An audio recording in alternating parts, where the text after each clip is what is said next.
మిత్రులకు నమస్కారం. వనజా తాతినేని కథల ఛానల్కు స్వాగతం. ఈరోజు నేను వినిపించబోతున్న కథ జాబిలి హృదయం. రచన వనజా తాతినేని.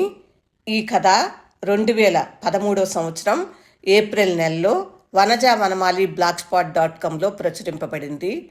కథ వినండి. జాబిలి హృదయం. తెల్లవారుజామున 5 గంటల సమయం. గుంటూరు పండ్ల మార్కెట్ అంతా కోలాహలంగా ఉంది. ఇతర రాష్ట్రాల నుంచి పండ్ల లోడుతో వచ్చిన లారీలు, రకరకాల భాషలతో కలగాపులగంగా కలిసిపోయిన హిందీ, ఉర్దూ కలిసి మాట్లాడుకుంటున్న షాపుల వాళ్ళు, దళారీలు. అక్కడే మరికొన్ని లారీల నుండి సరుకును దిగుమతి చేస్తున్న ముఠా కూలీలు. దించిన సరుక్కి రేటు నిర్ణయించి అటు నుంచి అటే మినీ లారీల్లోకి ఎక్కిస్తున్న చిన్న తరహా వ్యాపారులు. వేడి వేడి కాఫీ, టీ అంటూ తిరిగే కుర్రాళ్ళు. వాళ్ళందరి మధ్యన మాధవా, ఓ మాధవా, ఎక్కడున్నావయ్యా, వచ్చినావా లేదా? 2 రోజుల నుండి నీ బిడ్డ నీపై దిగులు పెట్టుకున్నాడు. అబ్బాజాన్, అబ్బాజాన్ అంటూ వీధి వాకిలి వైపు చేయి చూపుతున్నాడు. ఇటొచ్చి వీడిని తీసుకుని సముదాయించు అంటూ గుట్టగా పోసిన బత్తాయిల పైగా చూపుని లోపలికి సారించి మాధవ కోసం వెతికింది. తన పిలుపు విని మాధవ రాకుండా ఉంటాడా అన్నట్టు నమ్మకంగా చూస్తుంది. బాబీ, మాధవన్న ఈరోజు కూడా సరుకు అన్లోడ్కి రాలేదు. ఆయన పెద్ద కొడుకు, బావమరిది వచ్చినారు. వాళ్ళనేమైనా కనుక్కోమందువా అడిగాడు. వద్దొద్దు, వాళ్ళని ఆరా తీసే పని నీకెందుకులే. కాస్త ఎండ పడ్డాక నేనే ఓసారి ఇంటి వైపుకు పోయేస్తాను. ఈలోపు మీ మాధవన్న వస్తే నేను వచ్చిపోయానని చెప్పు, మరిసిపోకు. వెళుతూ వెనక్కి తిరిగి చూసుకుంటూ చెప్పిపోయింది. ఏంటి కాజాబీ, ఇంత పొద్దుట ఎల్లనే మాధవ కోసం వెతుక్కుంటున్నావు? రాత్రి అలా రాలేదా ఏమిటి అని పండ్ల బేరం చేసుకునే కాంతమ్మ హాస్యమాడింది. రాత్రి ఎలా నా కొంగును కట్టుకోవటానికి నేను బుద్ధిమాలిన దాన్ని అనుకున్నావా? ఆయనకి ఓ సంసారం ఉంది, 4 పిల్లలున్నారు. నిత్యం వాళ్ళ మంచి చెడు కొనుక్కోవటానికైనా ఆయన అక్కడ ఉండొద్దు అంటూ, రా షాప్కి పోదాం, రేట్ ఎక్కువ చెప్పానని నా తామును కొనకుండా పోతున్నావు.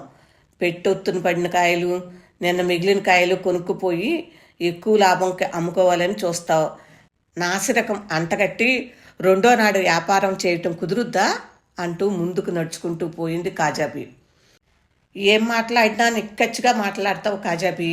మరి అట్లాంటి దానివి ఆ మాధవ వల్ల ఎట్టాబడ్డావో నాకు ఆశ్చర్యం అంది కాంతమ్మ. నేను ఆయన వల్ల పడ్డానో, నా వల్ల ఆయన పడ్డాడో కానీ ఎవరికి ఎవరూ అన్యాయం చేసుకోలేదు. అందరం బాగుండాలనే కదా అనుకుంటున్నాము అంది. అన్యాయం జరిగింది నీకే కదా తల్లి. ఆయన్ని కట్టుకుని నీ రాత ఏమన్నా మార్చుకున్నావా? వెనకటికి మాదిరే పొద్దుస్తమానం బేరం తప్పటం లేదు కదా.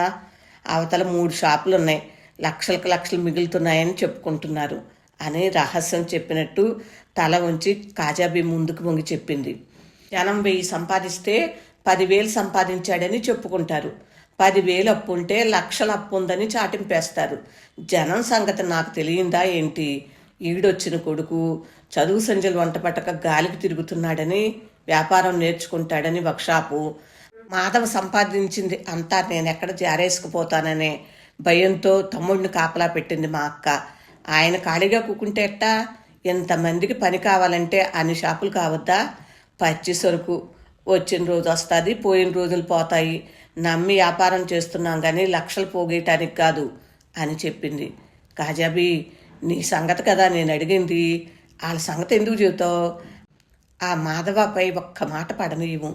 ఎంతైనా గొప్ప నవాబుల కుటుంబంలో పుట్టిన దానివి. ఆ వాసనలు ఎక్కడికి పోతాయి అంది. ఏ నవాబు బతుకో ఏమోలే కాంతమ్మ. ఒక ఊరి రాజు ఇంకొక ఊరికి ఇట్టాడు లెక్కంట. మా అబ్బాజీ అని చెప్తూ ఉండేవాడు. పూలు అమ్మిన చోట కట్టెలమ్మలేక ఈ గుంటూరు నీళ్లు ప్రాప్తం ఉండి ఎడకొచ్చి పడ్డాం. అబ్బాజాన్ వ్యాపారంలో కాస్త పుంజుకుని ఇల్లు కట్టాడో లేదో మాయదారి గుండె జబ్బు వచ్చి చచ్చిపోయినాడు. ఎన్నడూ గడప దాటన అమ్మి చోటే బెహన్ అబ్బాజాన్ వైద్యానికి చేసిన అప్పులతో బజార్ను పడబోయాం. మీ గుంటూరు వాళ్ళు వాములు తినే సోములు ఎన్ని జిత్తులు వేసినారో మా ఇల్లు కాజేసి మమ్మల్ని నిలవ నీడ లేకుండా చేద్దామని. నేను చొరవ చేసి మగాడిలో మార్కెట్లోకి వచ్చి షాపులో కోకుండా పెట్టి సరిపోయింది. ఆ ఇల్లు నిలబడింది. ఇట్టా జనాలు మోసం చేస్తారని నేను చదువుకోకపోయినా బెహన్ని గవర్నమెంట్ నౌకరీ వచ్చిన దాకా చదివిస్తాను కదా అని చెప్పింది. 100 లెక్కన బత్తాయిలు లెక్క పెడుతూనే మంచి మంచి కాయలు ఏరుకుంటూ, ఇన్ని తెలిసిన దానివి, తెలివైన దానివి ఆ మాధవాన్ని ఎట్టా చేసుకున్నావే అడిగింది. సమాధానం చెప్పకుండా షాప్లో గుమస్తాగా చేస్తున్న మనిషిని పిలుస్తూ, ఒరే నరసింహ, ఈ పిల్లగాడిని తీసుకుపోయి అమ్మికాడ వదిలేసిరా, నూరుని బడికి పంపమని చెప్పేసిరా, నేను ఈరోజు ఇంటికి పోయేటట్లు లేదు అని తన ఒడిలో ఉన్న చంటి పిల్లాడిని అతనికి ఇచ్చి పంపింది. మాధవ మంచి మనిషి కాంతమ్మ. అబ్బాజాన్ పోయినప్పుడు అప్పులాళ్ళు చుట్టేసినప్పుడు ఉన్న పలంగా వాళ్ళు మాత్రం ఏడ నుంచి తెచ్చిస్తారు అని అందరికీ సర్ది చెప్పాడు. ఆడాళ్ళు, సూర్యుడు వెలుగు చూడనాళ్ళు, ఉన్న ఇల్లు ఒకటి అప్పుల కింద కట్టుకుంటే వాళ్ళు ఏడకపోయి బతుకుతారు అని చెప్పి మాట సాయం చేశాడు. కట్టలేకపోతే నేను కడతాను అని హామీ ఇచ్చి పంపాడు. ఆయన మాటలో ఏం మత్తుందో మంచితనం ఉందో అందరూ సరే అని తల ఊపిపోయారు. ఆయనకి మాట రానిస్తామా చెప్పు? ఈ మార్కెట్లో మగాడిలా చెరిగి వ్యాపారం చేసిన మాధవతో నెలకోసారి అయినా మాట్లాడింది లేదు. ఎప్పుడైనా ఎదురు పడితే పలకరింపు నవ్వొకటి నవ్వటమే. అప్పులోళ్ళకి బాకీ డబ్బులు కట్టేటప్పుడు ఒకటి అరా మాట మాట్లాడటమే. ఆ పాటిదానికే గాలి కబుర్లు పుట్టాయి. మీ ఆయన ఆ తురకదాన్ని ఉంచుకున్నాడు కదా, దాని అప్పులన్నీ ఆయనే తీరుస్తున్నాడట అని ఆ ఇల్లాలకి మూసేసినారు. ఆడాళ్ళు డబ్బులు పోయినా ఊరుకుంటారు కానీ మొగుడు పరాయి దాని వైపు చూస్తే ఊరుకుంటారా? మాధవ పెండ్లం మా ఇంటికి వచ్చి నానా రచ్చ చేసిపోయింది. చుట్టుపక్కల వాళ్ళ మధ్య తలెత్తుకోలేకపోయినాము. ఉన్న పలంగా బయలుదేరి మార్కెట్కి వచ్చి మాధవ షాపుకి పోయినా, ఏమయ్యా నీ ఇల్లాలకి అంత నోటు దురుస్తానం ఎందుకంట? నీ మీద అంత అనుమానం ఏంటయ్యా? సరే నన్ను అంటే అంది. మొగుడనేటి గౌరవం విలువ తెలియకుండా అలా రోడ్డును పడి కూయటమేనా? ఏమైనా అనుమానాలుంటే మీరు కూర్చుని మాట్లాడుకుని సర్దుకోవాలి. అట్టా మా మీద పడితే ఎట్టా అని తగువ పడ్డా. అతగాడు ఒక నవ్వు నవ్వి, జనం అనుకున్నదే నిజం చేసేద్దామా అని అడిగాడు. నాకు గుండె లటుక్కుమంది. నా మనసులో కూడా ఏ మూలనో ఆయనంటే ఇష్టం ఉండబట్టేమో ఏమీ మాట్లాడలేకపోయా. సిగ్గేసి అక్కడి నుంచి పారిపోయి వచ్చేసా. తర్వాత మా ఇద్దరి మధ్య ఏదో బంధం ఉందనిపించింది. తప్పో ఒప్పో అనే ఆలోచన లేకుండానే మా మధ్యన సంబంధం మొదలైంది. నూరు కడుపును పడి 6 నెలలు వచ్చిందాకా మా అమ్మకి కూడా తెలియదు. జనం అనుకుంటా ఉంటే ఒట్టి కారు కూతలు అనుకున్నా కదే, పెళ్లి చేసుకోవే అంటే బహన్ షాదీ అయినాకే అని చెప్పి నువ్వు ఇట్టా చేస్తున్నావే, నేను నలుగురిలో తలెత్తుకుని ఎట్టా బతకాలి అని అమ్మి మొత్తుకుంది. అబ్బాజాన్ని తలుచుకుని ఏడ్చింది. నేను ధైర్యంగానే ఉన్నా. మాధవ పెండ్లాం ఆమె బంధువులు గోల చేశారు. కిరాయి మనుషులను పెట్టి నన్ను చంపించబోయారు. అప్పుడు మాధవ, కాజాబీకి ఏమైనా అయితే నేను మీకు దక్కను అని వాళ్ళకు గట్టిగా చెప్పాడు. షాదీ కాకుండా నేను 7 నెలల కడుపేసుకుని తిరుగుతుంటే అమ్మ మంచాన్ని పట్టింది. మాధవ అమరావతి గుళ్ళోకి పోయి పెళ్లి చేసుకుందాం అని చెప్పాడు. ఆ సంగతి తెలిసిన వాళ్ళ జనం అంతా గుడికాడ కాపేశారు. సంపాదించిన ఆస్తిని, తాత ముత్తాతలు ఇచ్చిన ఆస్తి మొత్తాన్ని ఆయన 4 పిల్లల పేరున బలవంతంగా రాయించుకున్నారు. మీరు అడగకముందే ఆ పని చేద్దామనుకున్నాను. మీరే మీ వంకర బుద్ధుల్ని బయట పెట్టుకున్నారు అని చెప్పి ఆయన ఆ ఇంటిని వదిలేసి ఒంటిగా నా ఎదురుగా నిలబడ్డాడు. నేనేమైనా తక్కువ తిన్నానా? నేను పెళ్లి చేసుకోవాలంటే నువ్వు ముసల్మాన్ మతంలోకి మారాలి. మతం మార్చుకుంటే పెళ్లి చేసుకుంటా అని చెప్పిన. మతం మార్చుకుంటే 3 సార్లు షాదీ చేసుకోవచ్చని ఉపాయం చెప్పిన. మాట్లాడకుండా మతం మార్చుకుని నన్ను మా పద్ధతిలోనే షాదీ చేసుకున్నాడు. నాకు ఒక విలువను పెంచాడు. ఆ క్షణానే నేను కాజాబీ అన్న సంగతే మర్చిపోయాను. మాధవ పెండ్లాన్ని అయ్యాను. మా ఇంట్లో రాముడి పటం, కృష్ణుడి పటం పెట్టి దండం పెట్టుకున్నాను. షాదీ అయిన రోజునే చెప్పాను, మా ఇంట ఒక్కరోజు కూడా నిద్ర చేయొద్దు, రోజు మీ ఆవిడ పిల్లలు ఉన్న ఇంటికే పోవాలని. నా కండ్లలోకి ఒకసారి చూసి, అలాగే జాబీ అన్నాడు. ఆయన నన్ను జాబిలి అని పిలిచేవాడు. పెళ్లినాడు నేనన్న మాటను నేనెప్పుడూ మర్చిపోలేదు. ఆయన కూడా నేను గీసిన గీతని జవదాటలేదు. 6 ఏళ్లు గడిచాయి. ఆయన సంపాదనలో నేను చిల్లి కాణి కూడా ఎరగను. ఏ పండక్కో పిల్లలకి కొత్త బట్టలు తప్ప వ్యాపారం చేసుకునే బతుకుతున్నాను. నా చెల్లెలకి షాదీ చేశాను. అయినా నాకు సొమ్ము పెట్టేస్తున్నాడని ఆమె సాధింపులు. మనుషులకి మనసు అక్కర్లేదు, ఆమెకి సొమ్ములు కావాలి, నగలు కావాలి, చుట్టపక్కల ఇంటికి వెళ్ళినప్పుడు మొగుడు కావాలి. ఎప్పుడో ఒకరోజు ఆలస్యంగా వెళ్ళినా ఊరుకోదు. సాపిచ్చి చెవులు మోస్తుందని షాపులో పనిచేసే గుమస్తాలు చెప్తుంటారు. మాధవ ఏ రోజు కూడా ఇంటి దగ్గర ఎట్టా జరిగిందని చెప్పడు. చాలా గొప్ప మనిషి. చెప్తూ ఊపిరి తీసుకోవటానికి ఆగింది. మా ఇద్దరి మధ్య 10 ఏండ్లు వయసు తేడా ఉంది.